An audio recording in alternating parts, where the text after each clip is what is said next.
Hello students. So today we are in the fifth session of admission of a partner. आज हम सीखेंगे how to prepare the partners capital account and how to do the capital adjustment. जब भी मैं partners capital account की बात करता हूं तो partners capital account को कैसे करेक्ट कर सकते हो आप, इसके बारे में हम बात करेंगे. So partners capital account को करेक्ट करने के लिए आपको 3 स्टेप्स फॉलो करने चाहिए. तो फर्स्ट स्टेप हमारा क्या होना चाहिए? See the old balance sheet. और ओल्ड बैलेंस शीट में हमें जिनको ट्रांसफर करना है हमें बहुत सिंपल वे में सिर्फ उसी को कंसिडर करना चाहिए. जैसे मैंने यहां एज्यूम करा है कि she is a new partner. She is a new partner, तो इसका मतलब है कि ए और बी आपके ओल्ड पार्टनर्स हो गए. तो यहां जो बैलेंस शीट के लायबिलिटी साइड में आप देखें तो कैपिटल अकाउंट गिवन होगा और इसमें आपके पास ए और बी का कैपिटल अकाउंट मेंशन होगा. इसके बाद आपके पास रिजर्व्स होंगे, जो रिजर्व हम ऑलरेडी डिस्कस कर चुके हैं in the previous session. Asset side में देखें तो आपके पास यहां गुडविल हो सकता है जिसको हम अपीयर्ड गुडविल बोलते हैं, और आपके पास एक्यूमुलेटेड लॉसेस होंगे जो हम ऑलरेडी डिस्कस कर चुके हैं, वो भी यहां मेंशन होगा. जब पार्टनर्स कैपिटल अकाउंट बनाते हैं तो अदर एसेट से we are not concern, we are concern with only goodwill और एक्यूमुलेटेड लॉसेस. और बैलेंस शीट में हम लायबिलिटी से और लायबिलिटी से कंसर्न नहीं होते, सिर्फ we are concern with the capital and reserves. तो ये जो कैपिटल है इसको बाय बैलेंस ब्रॉट डाउन करके आपने ए में और बी में लिख दिया. ये तो जो रिजर्व है इसको भी आपने ए और बी में लिख दिया. आपके पास जो अपीयर्ड गुडविल है इसको आपने ओल्ड पार्टनर्स में और ओल्ड रेशियो में डिस्ट्रीब्यूट कर दिया. जो एक्यूमुलेटेड लॉसेस है इसको भी ओल्ड पार्टनर्स में ओल्ड रेशियो में आपने डिस्ट्रीब्यूट कर दिया. Second step, see the revaluation profit और लॉस. तो आप देखो जब भी आप रिवैल्यूएशन अकाउंट बनाते हो तो basically when the sum total of the credit side is exceeding debit side then there is a revaluation profit, और उल्टा होगा तो then there would be a loss. तो जब भी आपके रिवैल्यूएशन प्रॉफिट होगा it's need to be transferred to the credit side of your partners capital account. So here we can write by revaluation profit, और ये भी old partners में old ratio में distribute हो जाएगा. If there is a revaluation loss तो ये भी old partners में और old ratio में distribute हो जाएगा. Now let's talk about the third step. Third step क्या होता है? See the additional information, see the adjustment. अब एडजस्टमेंट क्या क्या हो सकता है? एडजस्टमेंट तो आप सोचोगे कि सारा हमने कर ही लिया, रिवैल्यूएशन अकाउंट में हमने सारे एडजस्टमेंट कर दी. लेकिन आपको यह ध्यान में रखना पड़ेगा कि whenever a new partner is admitted into the firm he gets to rights, right to share in assets and right to share in future profit. तो right to share in assets के लिए वो कैपिटल लेके आया होगा, right to share in future profit के लिए वो अपना शेयर ऑफ गुडविल लेके आएगा. ऑलराइट, तो जब भी कैपिटल लेके आएगा तो उसके लिए एंट्री हम क्या करेंगे? Cash oblique bank account debit to new partners capital account. So here I have assume that C is a new partner. तो आप क्या लिखने वाले हैं? बाय कैश ओब्लिक बैंक करके, और आपने न्यू पार्टनर्स के कॉलम में इसका अमाउंट लिख दिया. गुडविल में बहुत सारे डिफरेंट सिचुएशन हमने वैल्यूड गुडविल के लिए करा था, लेकिन उसमें एक कंडीशन में एज्यूम करता हूं, when the new partner brings his share of goodwill in cash and retain in the business. तो उसके लिए एंट्री क्या पास करते थे आप? Cash oblique bank account debit to premium for goodwill account, and second premium for goodwill account debit to sacrificing partners capital account. तो यहां आप by premium for goodwill account करके और सैक्रिफाइसिंग पार्टनर में कर देंगे. मैंने आपको एक चीज बताया था और मैं फिर से उसको रिपीट करना चाहता हूं कि all the sacrificing partner must be the old partner, but all the old partner may not be the sacrificing partner. इसको ध्यान रखिएगा. अब इसका टोटल हमने कर लिया और टोटल करके टू बैलेंस कैरिड डाउन हमने ए बी सी का यहां लिख दिया. ओके, सो ये था पार्टनर्स कैपिटल अकाउंट. अब इसकी कैपिटल एडजस्टमेंट में कैसे कैसे होगा वो हम बात करने वाले हैं. So now capital adjustment, calculation of new or incoming partners capital account on the basis of old partners capital account. Second, adjustment of old partners capital account on the basis of new partners capital account. इसको एक और तरीका है जिससे आप differentiate कर सकते हैं. इसमें इस वाले कंडीशन में, फर्स्ट वाले कंडीशन में न्यू पार्टनर कैपिटल नहीं गिवन होगा. New partners capital is not given.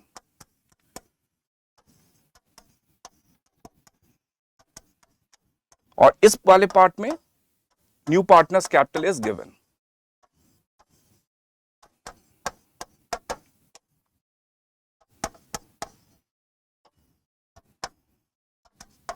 तो डेफिनेटली पहले वाले कंडीशन में जब न्यू पार्टनर कैपिटल नहीं गिवन है, so you can take the help of the old partners. और न्यू पार्टनर्स कैपिटल अकाउंट जब गिवन है तो आपको सारी कैपिटल एडजस्टमेंट जो करनी पड़ेगी on the basis of new partners करेंगे. So let's talk about this in brief.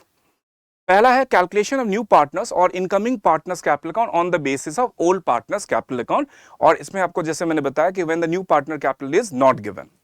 So first step हमारा क्या हो सकता है, calculate the total capital of the firm.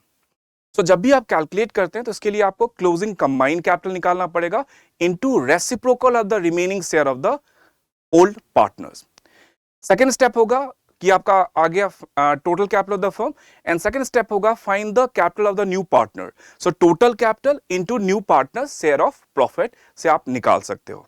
इसका एग्जैक्ट क्या होगा एक एग्जांपल के साथ आप बेटर तरीके से समझ पाएंगे. So I am just taking an example जिससे आप बेटर समझ सको. A and B are partners sharing profit and losses in the ratio of 2:1. C is admitted for 1/4 share and partners of A and B after all adjustment relating to goodwill, revaluation of assets and liabilities, ये आपका 80,000 40,000 है. ये आपका closing capital है A का और B का. So it is agreed that C brings proportionate capital, find the share of the profit. It's really simple. So उसका कैसे calculate करेंगे? Working note थोड़ा सा कर लेते हैं. First, let the total share be 1 में से 1/4 should be subtracted. तो remaining share of the old partner कितना हो गया 3/4 हो गया. अब let's calculate the total capital of the firm. जैसे मैंने फॉर्मूला बताया था उसी के हिसाब से हम कैलकुलेट कर लेते हैं. So total capital of the firm equals to closing combined capital of the partners. So here the closing combined capital of A and B is 80,000 and 40,000 respectively. So combinedly it should be 1,20,000 into reciprocal of the remaining share. So what is the remaining share? 3/4. After admission of C into the firm, the remaining share for A and B is 3/4. So reciprocal means 4/3. So the total capital of the firm is 1,60,000.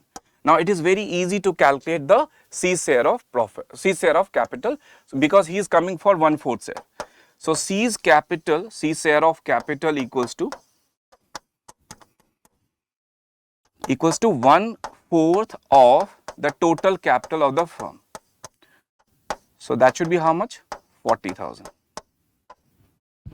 Right और इसके लिए entry क्या होगी बहुत simple सी. इसके लिए आप entry pass करेंगे cash oblique bank account debit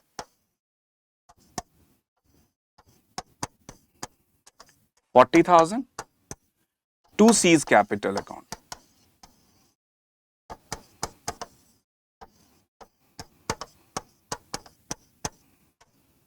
I'm sure ये समझ में आ गया होगा आपको. Moving to the next. Now adjustment of old partners capital account on the basis of new partners capital account. In the previous situation, the new partners capital account was not given, but in this condition, the new partners capital account is given. So all the capital adjustment is being made on the basis of the new partners capital account. So first of all, you have to find the new profit and loss ratio as a working note. फिर आपने find out करना है, find the total capital of the firm. That is new partners capital account into reciprocal of the his share, into reciprocal of his share. Second step is find the new profit and loss ratio, जैसे कि मैंने आपको working notes में बताया था कि new PSR आप निकाल लीजिए.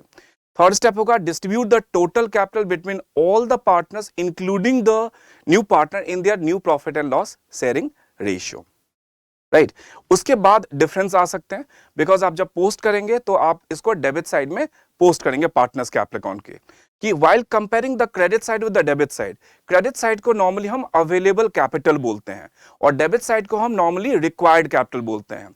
So if the available capital is more than the required capital, it means there is a surplus which is not required in the business and has to be withdrawn by the partners. तो उसके लिए entry पास क्या करेंगे आप, old partners capital account debit, old partners capital account debit to cash oblique bank account. Suppose ये current account के basis पे adjustment हो तो आप एंट्री पास करेंगे old partners capital account debit to old partners current account. जो भी old partner होगा उसके बेसिस पे हम कर लेंगे. सेकंड कंडीशन हो सकता है if the debit side which is represented by the required capital is more than the available capital which is represented by your credit side. तो इस कंडीशन के लिए आप एंट्री पास करेंगे there is actually a deficiency. So deficiency has to be brought in by the that old partner. तो इसके लिए हम एंट्री क्या पास कर सकते हैं, cash oblique bank account debit to that old partners capital account. Suppose ये करंट अकाउंट के बेसिस पे आप कर रहे हैं, तो that old partners current account debit to old partners capital account, इस हिसाब से आप कर सकते हैं। तो यही चीज थी। अब इसको हम एक क्वेश्चन से और जस्टिफाई करते हैं। तो बेसिकली इस क्वेश्चन को देखें हम, तो ए और बी दो पार्टनर्स हैं, इनकी प्रॉफिट एंड लॉस रेशियो 2:1 की है। सी 1/4 के लिए आ रहा है और 1/4 के लिए 20,000 रुपीज लेके आ रहा है। इनके पास जो ओल्ड कैपिटल है ए और बी के पास, वो 48,000 16,000 है। इसके बेसिस पे दे वांट कैपिटल एडजस्टमेंट। तो इसको हम एक अलग सीट पे करते हैं। So basically as per this example we understand that A और बी का जो प्रॉफिट एंड लॉस रेशियो है 2:1 का है। सी 1/4 के लिए आ रहा है और सी 1/4 के लिए अपना 20,000 रुपीज का कैपिटल कॉन्ट्रीब्यूट भी कर रहा है। ए का जो ऑलरेडी कैपिटल एग्जिस्टेड है, इसको हम क्लोजिंग कैपिटल भी बोल सकते हैं, वो 48,000 का है और इसका ऑलरेडी 16,000 का है। तो एज पर द क्वेश्चन पहले हमें क्या करना चाहिए, सबसे पहले find the total capital of the firm.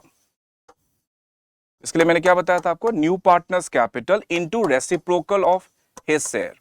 So 20,000 and he is coming for 1/4, so reciprocal of this one would be 80,000। फिर सेकेंड स्टेप, हमने ऑलरेडी न्यू पीएसआर निकाल लिया है। ये बहुत सिंपल न्यू पीएसआर है। आप इसको जब निकालेंगे तो ये ऑलरेडी हो जाएगा ए का, बी का और सी का हो जाएगा 2:1:1 का। Now this total capital has to be distributed to all the partner, including the new one also, in the new profit and loss sharing ratio. So A का new capital कितना हो जाएगा? So A's new capital equals to 2/4 of 80,000. So इसका new capital 40,000 होना चाहिए। B की भी मैं निकालूं तो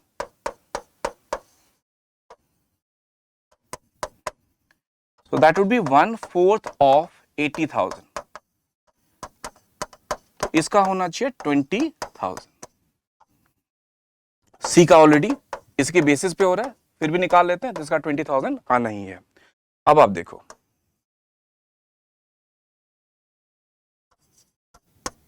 एज कैपिटल एडजस्टमेंट देखो, इसके पास ऑलरेडी 48,000 है। So this is the already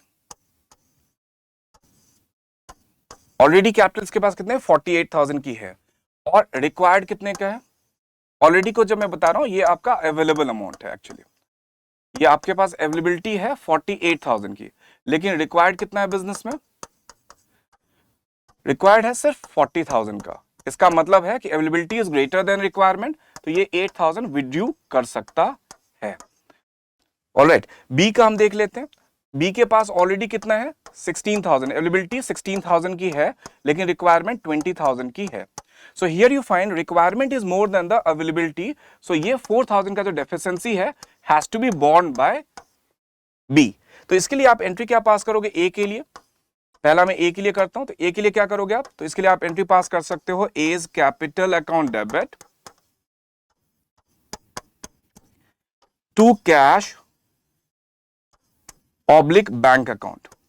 suppose आप करंट अकाउंट से करोगे तो इसके लिए आप टू एज करंट अकाउंट इसमें ऐड कर लो। मैंने बताया था कि आपको कैश ऑब्लिक बैंक से भी कर सकते हो और करंट अकाउंट से भी कर सकते हो। तो करंट अकाउंट में क्या हो जाएगा, as capital account debit to as current account आ जाएगा। और कैश ऑब्लिक बैंक से करोगे तो क्या होगा, as capital account debit to cash oblique bank account करके। और you might have a question कि सर क्वेश्चन साइलेंट होगा तो क्या करेंगे, definitely cash oblique bank account करने वाले हैं।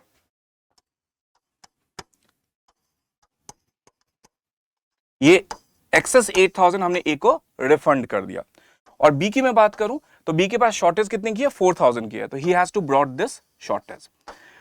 तो कैश ऑब्लिक बैंक करेंगे, सपोज हम कैश से एडजस्ट कर रहे हैं तो, और सपोज हम करंट अकाउंट से कर रहे हैं तो यहां हम बीज करंट अकाउंट लिखेंगे। क्या लिखेंगे, बीज करंट अकाउंट।